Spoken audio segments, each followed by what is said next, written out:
All right, so we're just going to jump right into it. The first step is I would like to label it as decision. This is when you decide that you want to either get a procedure done or go under the knife and do surgery about a physical appearance, which is called plastic surgery.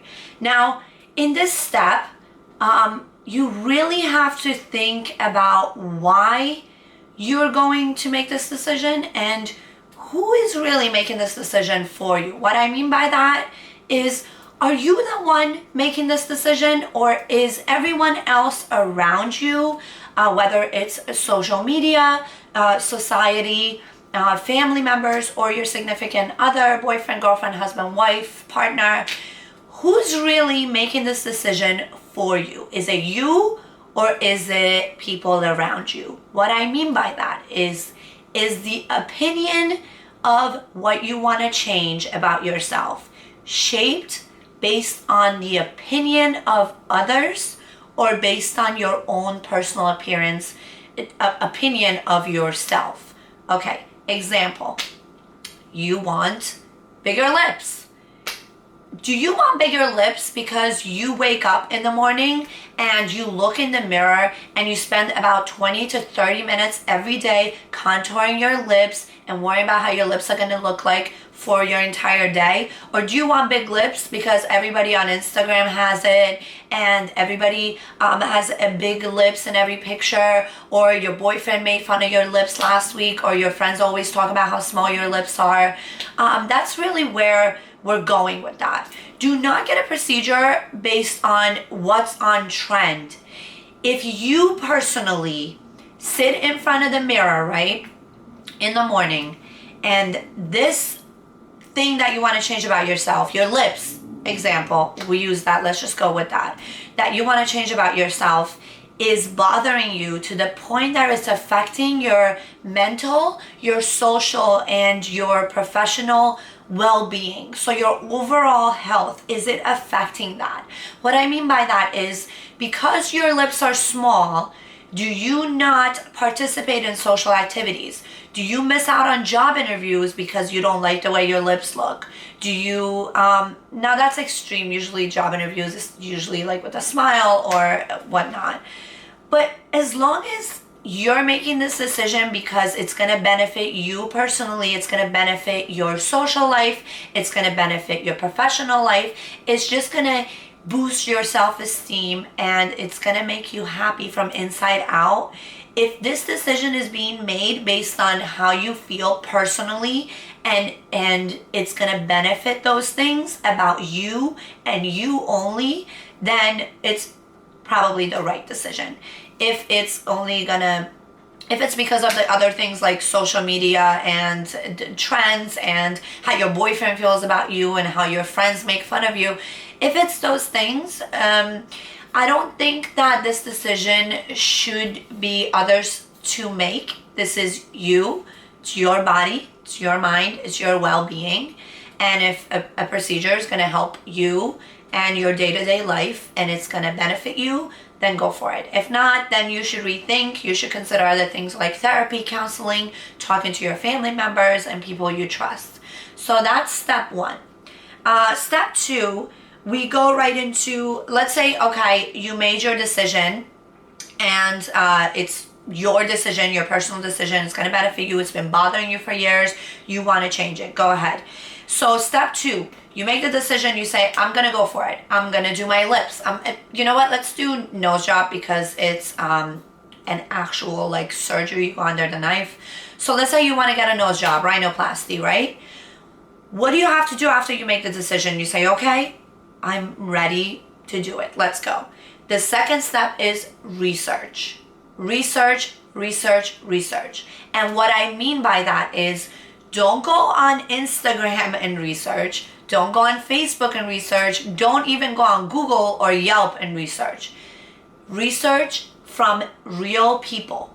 Real people in your network, in your circle, or circles that you should network with that have done this specific procedure, that can give you real life opinions based on the procedure, the cost, the recovery, which we'll get to, the doctor, the nurse practitioner, the surgical center, the hospital, the anesthesia, the pills you have to take post-surgery, the things you have to do to keep up with this procedure. There are so many aspects that go into it that everybody just glorifies plastic surgery and doesn't really talk about the ugly parts of it.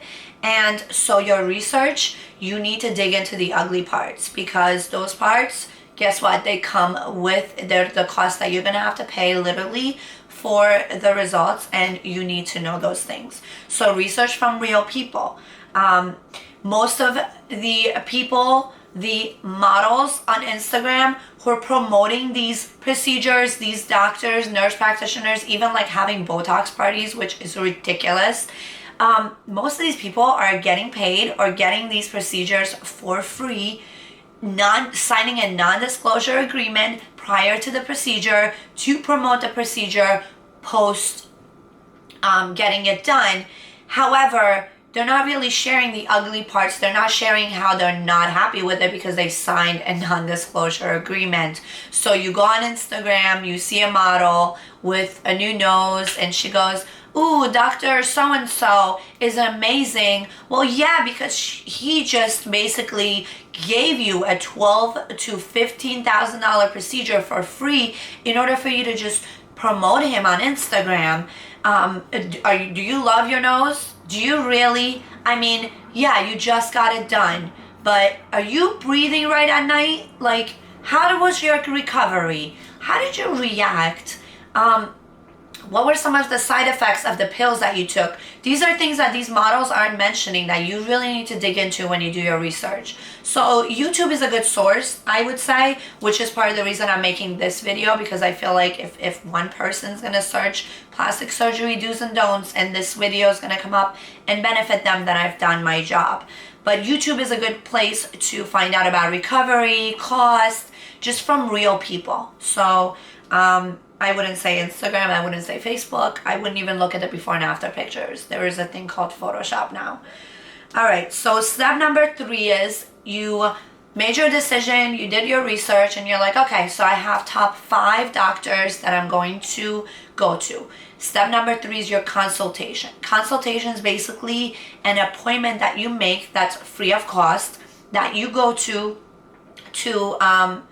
basically ask about the specific procedure, the cost, the recovery, and so on and so forth. So this is something that you have to schedule with all the people who made the cut from your research. You call the office, make appointments, and you take your time. Oh, my phone's going nuts. Sorry. I'm like referring to my notes because I don't want to miss anything for you, because this is really important to me.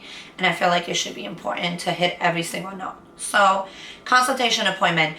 During your appointment, make sure you have your notes prepared. You guys, if you're about to go under the knife, you need to do your due diligence. It's like a tongue twister. Do your due diligence. You need to take your notes, bring them with you, ask as many questions as you want. This doctor is going to literally cut you up, put something in you, or cut something out, and then stitch you up. Sorry to be graphic.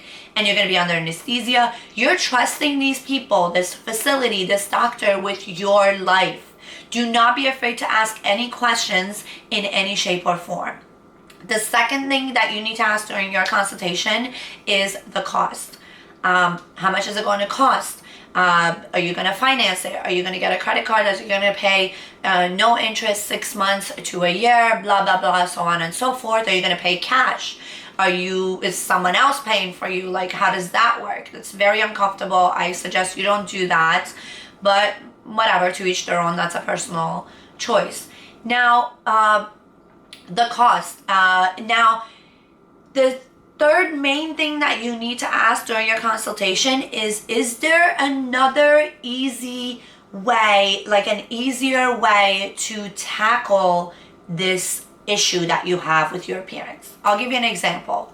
Rhinoplasty, nose job. Can you alter and improve the appearance of your nose by getting a liquid nose job? What I mean by that is they use fillers, doctors, to fill in where you have a problem. Like if you have a hump in your profile. They can fill it in and they can make it straight with just injections. There's no downtime. You can literally get a surgical nose job on your lunch break.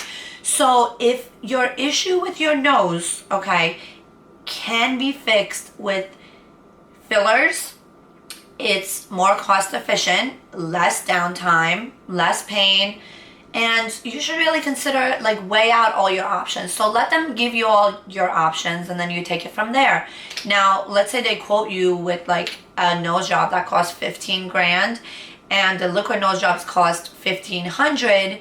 You say, hey, let me give the $1,500 nose job a try. I'll go save my money for 6 months and then I'll come back. Listen, me personally, if I don't have the money in the bank for that procedure, I will not do it. Even if I'm charging it on a credit card, I will not do it because I don't know what's going to happen tomorrow. You don't know if you're going to be capable of making your payments. And in this country, in the US, credit is a big thing. Don't go in debt for surgical procedures, especially cosmetic. It's just not a smart thing. So weigh out all your payment options, weigh out all your procedure options, and just really sleep on it. After you have your consultation, you write everything down during the consultation. Don't let them give you the notes. Take your own notes. Get your little notepad. Let them know that you are serious. Let them know that you are not messing around. You're trusting them with your life. Take your notes. Go home. Sleep on it. Okay? Do not commit to anything right then and there. All right? Do not, because let's say a car, like, you wouldn't go buy the first car you test drive, and that's just a car. You're trusting these people with your body that you only get one of, with your life that you only get one of. So go home, sleep on it, look over your notes the day after, the week after, take 2-3 weeks, a month. Go over your notes, sit down, talk to someone you trust, your spouse, your mom, your dad, your sister, whoever, and let them give you some input, because sometimes when we take notes on something, like, someone else's opinion can help you see from another perspective. So that's what I have. Now, step number 4 was the cost, which I covered in step number 3. Step number 5 is the actual surgery. Let's say you slept on it, you made your decision, and you are going to call the doctor back and say, listen, I really liked what we discussed during the consultation. I have this many vacation days from work. I'm going to schedule it, okay? Scheduling your surgery. Make sure you have at least one person who's going to take you. Do not take Uber to the surgical center, okay? Have someone that cares for you come with you, all right? Schedule it on a Saturday. Schedule it on a Sunday. I don't know if they do that, but schedule it on a day where you have someone that can physically drive you and come with you and stay there and then take you home. Have someone at home for the next at least 48 hours, if not 72, okay? Why do I say that? I'm gonna get emotional, from personal experience. I literally, one of the procedures that I had done had the worst recovery of all time. When I tell you, had I known that my recovery was going to be that awful, like, my voice is cracking right now.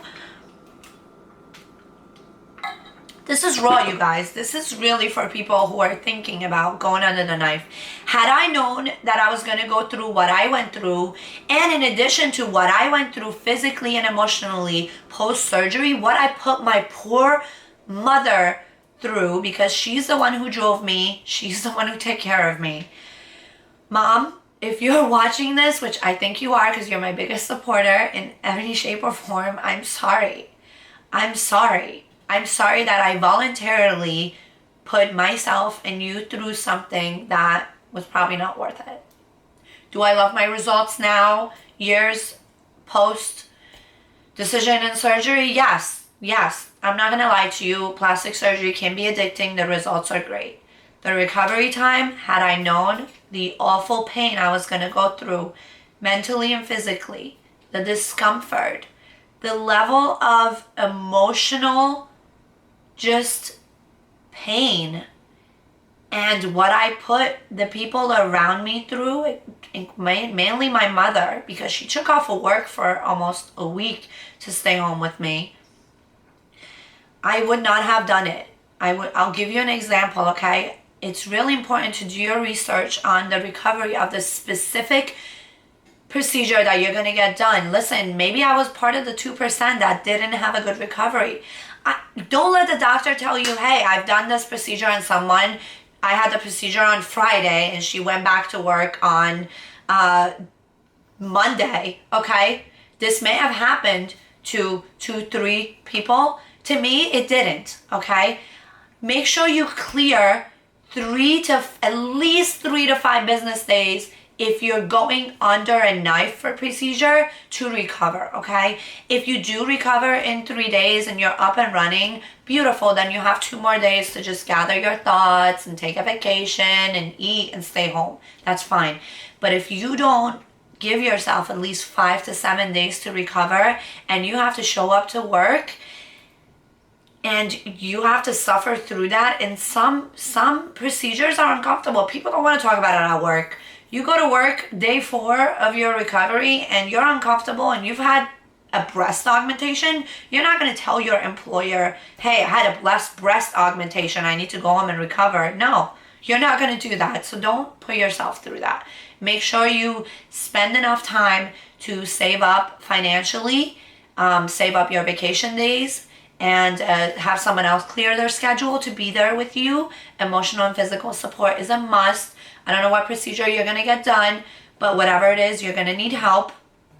Oh, sorry, my husband's calling me. I got to let him know. I'm recording a video. Excuse me. Go grab a snack and come on back. All right. So, yeah, make sure you do that. Make sure you take all those steps for your recovery time, your costs. Like, take your time. This is a big deal. You're going under the knife. Treat it like a big deal. Make sure you research all the side effects on all the medication, the pain medication, everything. Listen, pain medication is crazy addictive. Like, make sure you do your research. I personally didn't take my pain medication more than 2 days because I switched to ibuprofen. That's another thing, okay? So I was basically waking up with so much pain that I was screaming, waking my mother up, which again, Mom, I'm sorry, okay? So then on an empty stomach, I was taking ibuprofen 800. If any of you know about ibuprofen or Advil or any type of painkillers of that family, you're gonna put a hole in your stomach, especially if you're taking 800 on an empty stomach. So on top of what I was going through pain, recovering, I was also going through stomach pain because I was taking these pain pills, ibuprofen. So now I have a hole in my stomach, I have acid reflux, I have nausea, I have problems to begin with, the recovery problems. So I couldn't even eat. Like, it was probably I'm not even exaggerating, the worst time in my life. And the fact that I voluntarily put myself through it, just dumbest decision of my life. Sorry, I have to take a sip because I don't want to cry before the camera. I don't want to change your mind if you want to get anything done. I don't even want to talk about what it was. I just want to be real so that you know what you're getting into. So, yeah, I'm just gonna stop because now I'm having flashbacks. Do I love my results? Yes, but had I known, I would have reconsidered them. Now,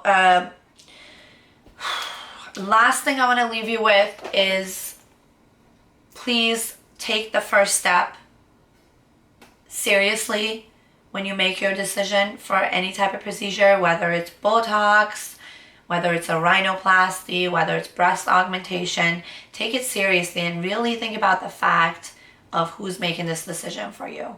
And if you have any questions, feel free to comment down below, to hit me up on Instagram, hit me up anywhere you can find me. If you know me, text me. I'm here.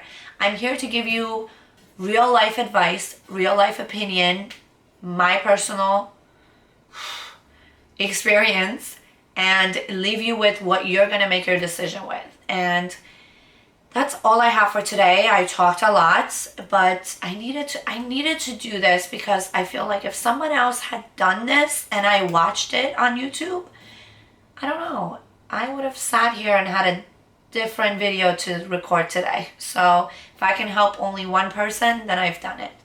Thank you so much for taking the time to view this video. Again, if you have any questions, comment down below. Please don't forget to subscribe, hit the like button. I'm going to come to you with happier, more content. So please stay tuned. Have a wonderful day. I don't know if it's night or day where you are. Thank you so much for watching, and until next time, bye.